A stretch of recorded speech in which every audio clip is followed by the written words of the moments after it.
This is your news source evening bulletin for today, Wednesday, the 17th day of November in the year 2021. I'm Gordon Mosley, and here's what we're tracking tonight.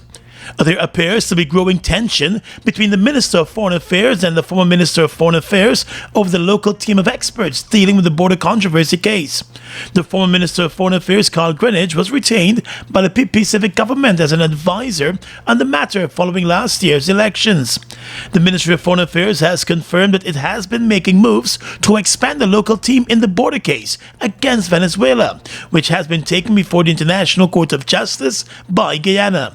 The ministry issued a statement late last night in response to a leaked letter that was reportedly written by the advisor on the border matter, former Minister Carl Greenwich, to the president, expressing concern about some of the moves by the Minister of Foreign Affairs on the matter. The letter carries an April 2021 date. In a two-page statement last evening, the Ministry of Foreign Affairs referenced some of the contents of that letter and acknowledged its move to expand the local team of experts on the matter.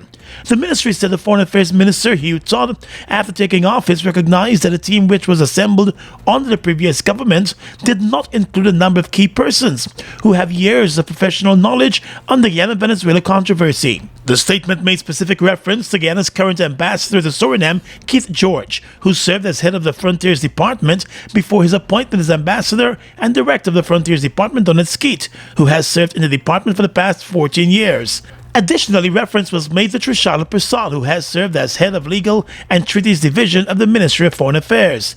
The three senior foreign affairs officials and a number of others have now been added to the local team in the border matter.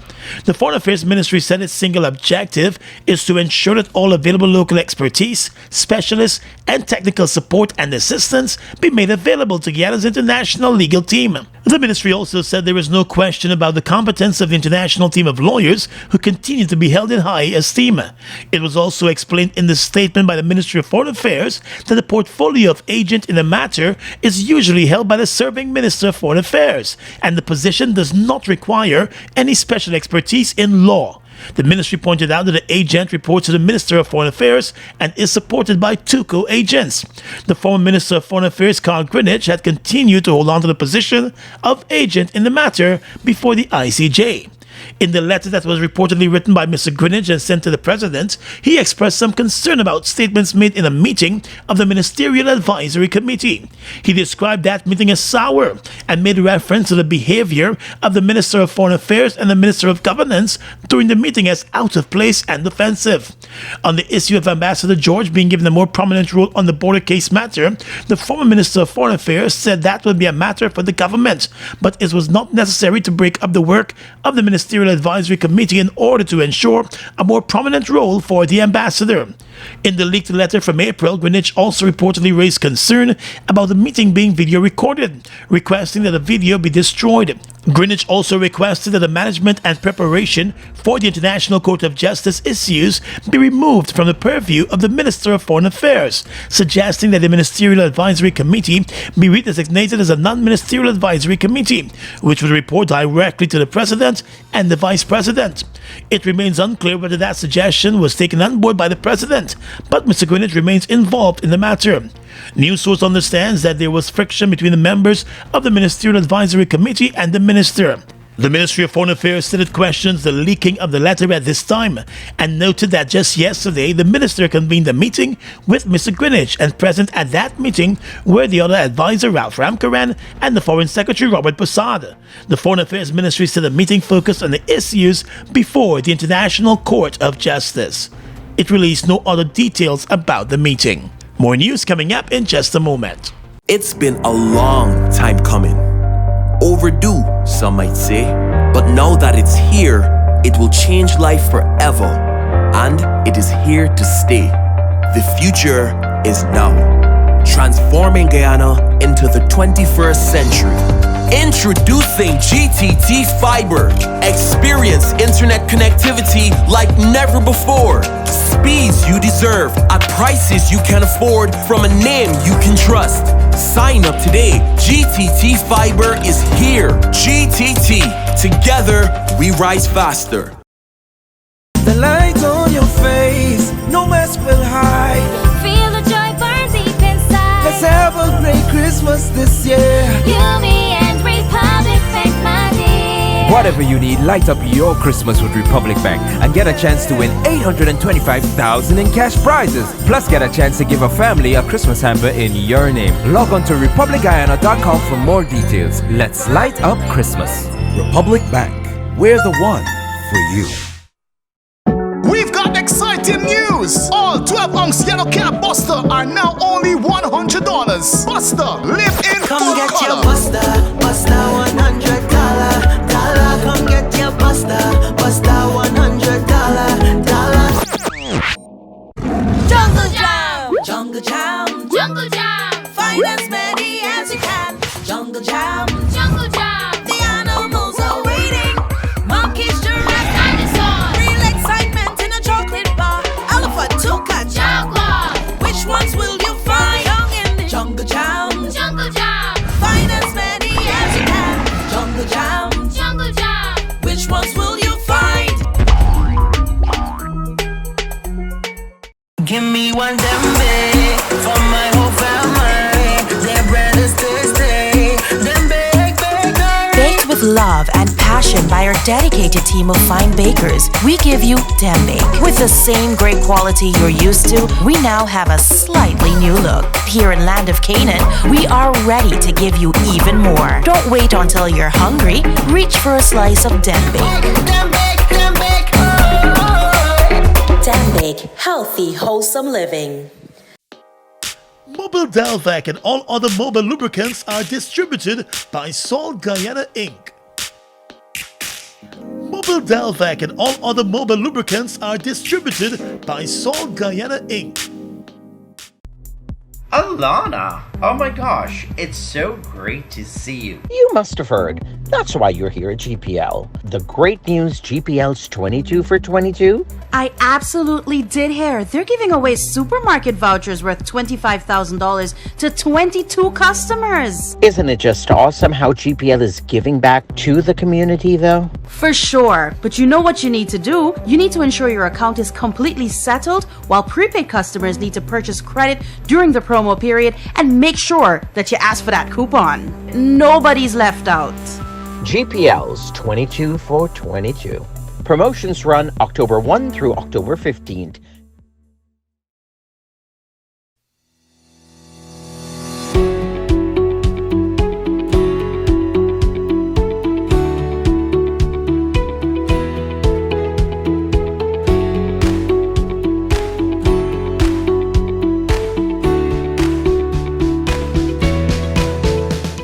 We ain't waiting on Santa. We buying we own this Christmas. With a GBTI quick cash loan, you could buy that new stove or living room set for your home, or maybe a smart TV or phone. Gadgets, jewelry, furniture, whatever you need to make your Christmas special for you and yours. Do it with up to $300,000 from GBTI. Apply at your nearest branch or online at www.gbtibank.com. Terms and conditions apply. Welcome back.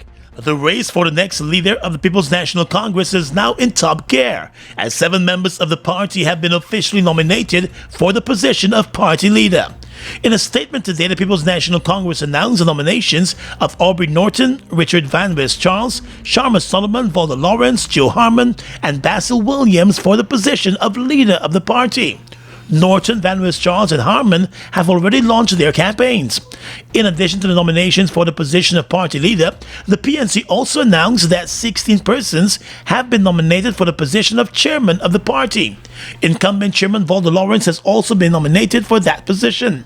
The other nominees are Simona Brooms, Amanda Walton Desire, Gary Best, Sherwin Holder, Roysdale Ford, Annette Ferguson, Gita Chandan, Mervyn Williams, Christopher Jones, Dr. Richard Van West Charles, Aubrey Norton, Sharma Solomon, Don Hastings, Ronald Bulkan, and Joe Harmon. 30 persons were also nominated for the position of Vice Party Chair, and 80 nominations were received for Party Treasurer. The party said it will now write to all the nominees for them to indicate whether they will accept or decline the nominations. The PNC explained that since several persons were nominated to contest for more than one position, the elections will be conducted in 2 stages, with the result for each stage being declared moving on to the next stage. The first stage includes the election of the leader, chairman, 2 vice chairpersons, and treasurer, and the second stage entails the election of the members of the Central Executive Committee. Declaring that it cannot move forward disunited, the party said the upcoming Congress is important for its reorganization and reposition. It noted that as a consequence, its foremost duty at the Congress, as it has been in others, is to promote unity and cohesion. The PNCR's 21st Biennial Delegates Congress will take place on the 11th of December and will be for delegates only, decentralized and hybrid. It will be conducted over one day at party Congress houses and approved venues in the respective regions. Health matters to report now. Although new infections are being recorded daily at a rate of over 50 new infections per day, Guyana continues to record a reduction in the overall number of positive COVID-19 cases and hospitalizations across the country, and the vaccination campaign is being credited for the sharp decline. Last week, the Minister of Health announced that Region 3 has the highest number of active cases in the country, with over 1,000 active cases. That number has now dropped by more than 300 cases, while Region 4 active cases have been reduced by more than 200. Still, there are over 2,000 active cases in the country, and the Ministry of Health is hoping that the number of active cases could be further reduced. And currently, the active cases that we have is 2,112. We're seeing about 820 cases in Region 3. Region 4 now is at 764 cases. Region 6, they now have about 232 cases, and Region 10 with 93 cases. So these are the areas where we've seen the most cases. Region 2 also, they have about 81 cases. There are now 55 persons hospitalized with COVID-19, with 38 of those persons at the Ocean View facility. The minister also explained that in some situations, the Ministry of Health is addressing the question of contact tracing to further get a grip of the virus, although the exercise has proven to be difficult. But when you have large numbers, it becomes quite challenging because we have to do this very mechanically. So if you have, say, 2,000 active cases, to each of those cases, sometimes you have to do contact tracing for maybe 5 to 10 persons. And that can become very challenging very quickly. And the country's COVID-19 vaccination rate has also been progressing, with Region 4 leading that charge. With more than 50% of the country's adult population now fully vaccinated, the Ministry of Health is pushing for that 80% mark to meet herd immunity. There are over 100,000 citizens who are still to return for their second dose of their COVID-19 vaccine, and the Minister of Health continues to urge those persons to get the jab as soon as possible. Well, Opposition Leader Joe Harmon today made it clear that the Guyana Elections Commission still has time to seek external and independent help to assist with the selection of the next Chief Elections Officer. The government commissioners at GCOM have shortlisted 6 persons to be interviewed for the top GCOM position. The 6 shortlisted are former GCOM Public Relations Officer Vishnu Prasad, GCOM's current Information Technology Manager Anil Giddings, and former Ethnic Relations Commissioner member Pandit Deodat Prasad, along with the 3 foreign applicants, Dr. Kurt Clark from the US, Eugene Petty of St. Kitts, and Leslie Harrow of Jamaica. The opposition commissioners have shortlisted the 3 foreigners only for the position. With both sides now shortlisting applicants, the Commission will meet again next week on the way forward. The Commission is expected to interview the candidates and use a point system to guide the final hire. The chairman of GCOM could find herself casting a tie-breaking vote in the event of 2 candidates being tied with the votes. Opposition Leader Joe Harmon today said he does not have any confidence in the GCOM chair's ability to act in an impartial manner. The Guyanese people now have no confidence in your ability, Justice Claudette Singh, to act in an impartial manner in this matter. And we are saying it is not too late at this stage to get an independent arbiter to deal with this matter. Mr. Harmon observed that there has been a pattern in the way the chairman votes at the level of the commission, and he said that the Guyanese people will have a difficulty accepting her position. So please take note, it is not too late, and it is our intention to ensure that Guyanese people have a major say in this matter before the Commission comes to any final decision on who they are going to pick. The Elections Commission is also expected to meet next week and deliberate on the candidates for Deputy Chief Elections Officer, Assistant Chief Elections Officer, Legal Officer, Voter Education Manager, and Logistics Manager. Well, let's tell you now that a recent call from civil society group Article 13 for the government to ban the exportation of logs and provide full disclosures on foreign companies working in Guyana's forestry sector has been cut down by the Guyana Forestry Commission, which sees the call by the group as emotional. The group made the call following President Irfaan Ali's recent address to the UN Climate Change Summit in Scotland, where he committed to a 70% reduction in greenhouse gases by 2030. Guyana is also a signatory to the Glasgow Declaration on Forests, which it has committed to climate deforestation. The group said while the position and statements made by the president are commendable, it does not reflect the situation in Guyana. But the Forestry Commission differs. In a statement, the Forestry Commission said under sustainable forest management standards, Guyana continues to perform an essential service in climate balance through carbon storage and sequestration, explaining that Guyana's forests are properly managed. Explaining that the country has had a long export policy in place since 2006, the Forestry Commission said the export of logs has not been doing any harm to the country's forests. The Guyana Forestry Commission noted that current levels of log exports are below 20% of actual production, and the remaining 80% of logs produced are available for local sales, for processing, and are used in the domestic economy and for export as finished and value-added products. Opposition leader Joe Harmon wants to see the police come clean with the reality of the crime situation in the country.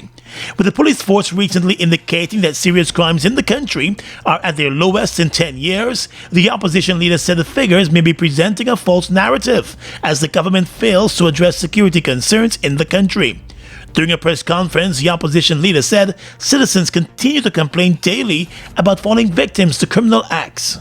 I think what is happening is that crime is a serious indicator of social and moral decay in your country. It's a serious indicator of the investment climate in your country.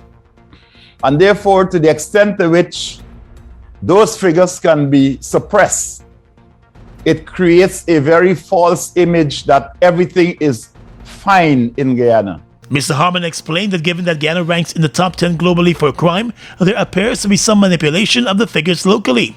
Additionally, he said the police and the government are massaging the crime figures to make things look good for the government. They're massaging the figures.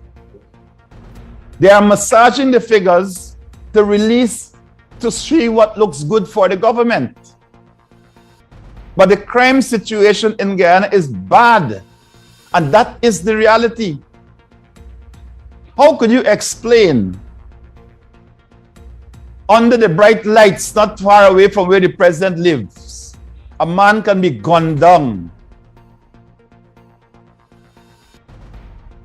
execution style, and up to now, you find the car burnt up somewhere you can't get a single person before the court?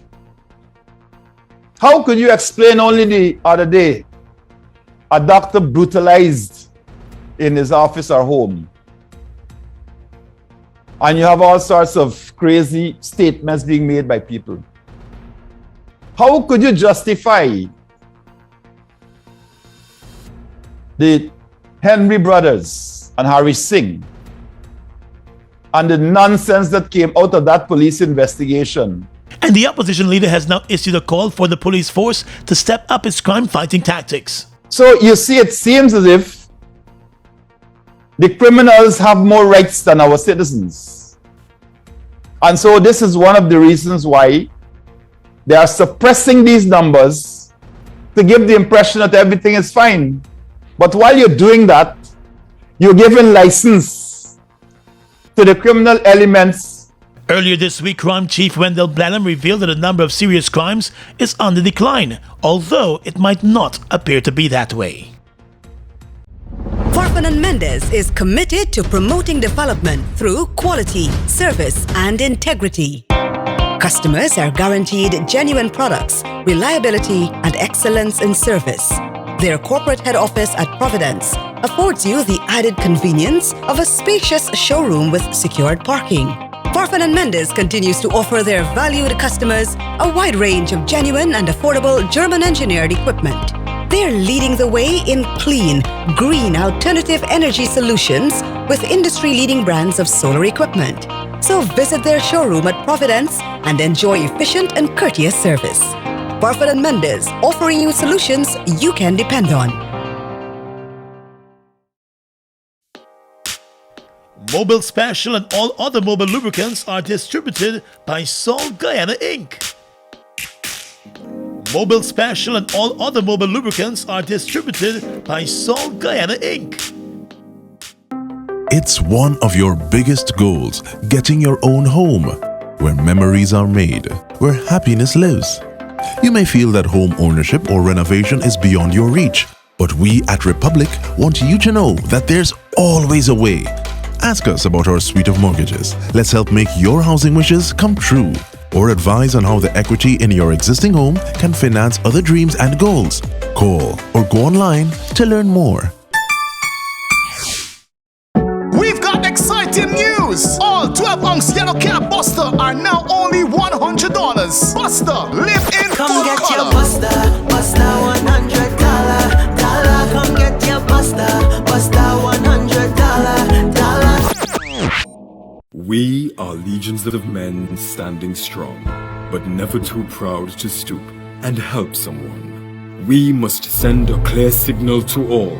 Do right, walk in upright ways, knowing that's what being a man is all about. And ever aware that things will only get worse when good men do nothing. Stand strong, be the one to live right. It's been a long time coming. Overdue, some might say. But now that it's here, it will change life forever. And it is here to stay. The future is now. Transforming Guyana into the 21st century. Introducing GTT Fiber. Experience internet connectivity like never before. Speeds you deserve at prices you can afford from a name you can trust. Sign up today. GTT Fiber is here. GTT. Together, we rise faster. Fuel it up and drive, super 95. Tune up. Fuel it up and drive, super 95. Tune up.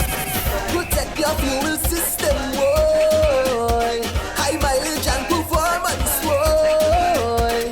Guy Oil Super 95 gasoline gives you more reasons to drive and is available at 56 service stations nationwide. For affordable price, high performance, and high mileage, choose Guy Oil's Super 95 gasoline. Fuel it up and drive.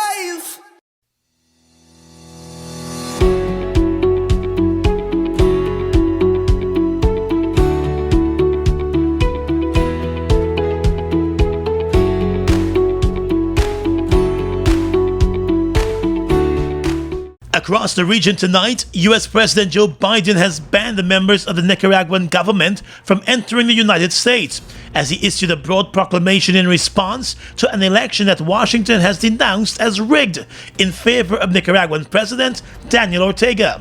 Biden's travel ban applied to all of Nicaragua's elected officials, apparently including Ortega and his wife, the vice president, in addition to security force members, judges, mayors, and others seen as undermining democracy in the Central American nation. Biden's order came just a day after the US, Britain, and Canada imposed targeted sanctions on lists of Nicaraguan officials in a concerted response to the November 7 elections that many countries have called a sham. They took action after Ortega's re-election to a fourth consecutive term after jailing political rivals and cracking down on critical media. Ortega, a former Marxist guerrilla leader, has derided his U.S. critics as Yankee imperialists and accused them of trying to undermine Nicaragua's electoral process.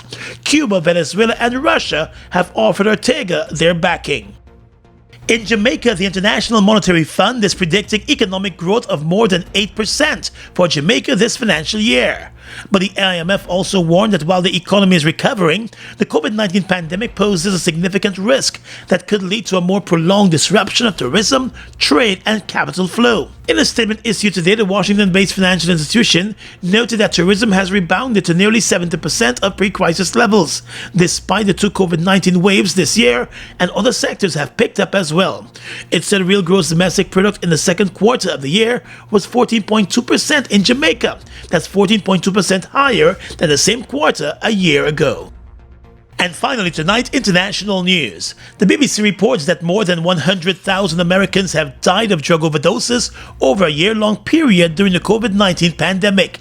It is the highest yearly death toll from drugs ever recorded in the US. Data from the Centers for Disease Control and Prevention shows that overdose deaths rose 28.5% in the 12 months ending this past April.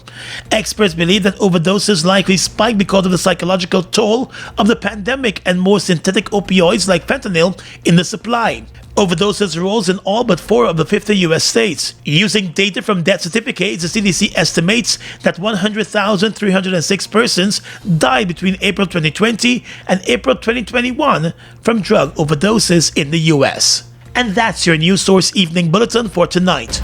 I'm Gordon Mosley, reporting and encouraging you to stay safe.